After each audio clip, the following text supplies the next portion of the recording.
خواب تین طرح کے ہوتے ہیں، ایک اللہ کی طرف سے، ایک شیطان کی طرف سے اور ایک نفس کی طرف سے۔ اچھا خواب اللہ تعالیٰ کی طرف سے ہوتا ہے۔ جو شخص اچھا خواب دیکھے تو اس پر اللہ تعالیٰ کی حمد و ثنا بیان کرے اور اپنے محبوب لوگوں کے سوا کسی کو نہ بتائے۔ برا خواب آئے تو 3 دفعہ اپنی بائیں طرف تھوکے شیطان اور اپنے اس خواب کی برائی سے 3 دفعہ اللہ تعالیٰ کی پناہ مانگے۔ یہ خواب کسی کو نہ سنائے۔ جس پہلو لیٹا ہو اسے بدل دے، اگر چاہے تو اٹھ کر نماز پڑھے۔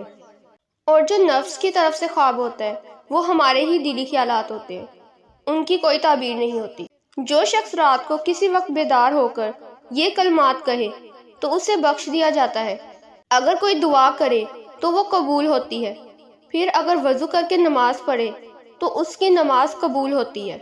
لا الہ الا اللہ وحدہ لا شریک لہ لہ الملک و لہ الحمد وہو علی کل شیء قدیر۔ سبحان اللہ والحمد للہ ولا الہ الا اللہ واللہ اکبر ولا حول ولا قوۃ الا باللہ العلی العظیم رب اغفر لی۔